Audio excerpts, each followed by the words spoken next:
In 2005, the OIC held a summit in Saudi Arabia. The group developed a 10-year strategic action plan, which included a directive to combat defamation of Islam.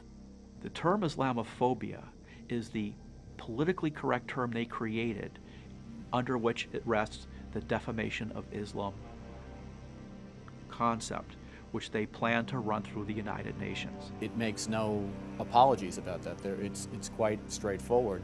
And the most frightening thing about it for Americans in the short term is that the biggest project the OIC has in the West, and particularly in the United States, is to restrict First Amendment rights. They basically want to make it a crime to discuss Islam in anything that they would perceive as a negative fashion. In 2011, Secretary of State Hillary Clinton attended a summit in Turkey where she met with the head of the OIC, who was garnering support for United Nations Resolution 1618, the OIC's defamation of religion statute. Now, that defamation of religion statute is a direct assault on the First Amendment.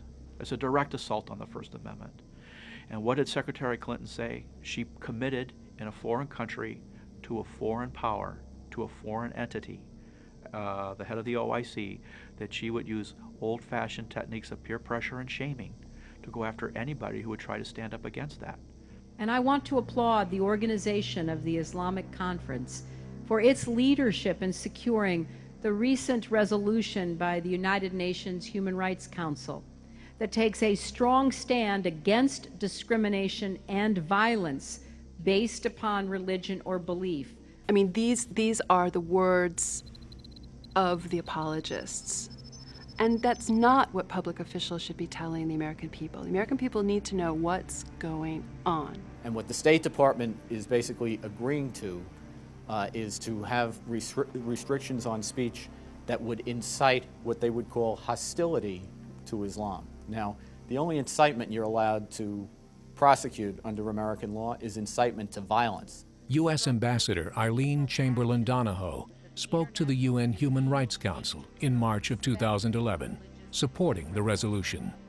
We have long shared the concerns of the co-sponsors and others about intolerance, discrimination, and violence directed against persons on the basis of their religion or belief.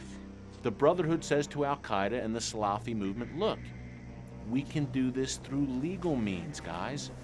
Elections. They're doing it in the Middle East and North Africa, right? They're winning elections throughout the region. The Brotherhood's doing it through completely legal means in most cases. They're winning elections. They're getting jobs in the media, in academia. They're infiltrating.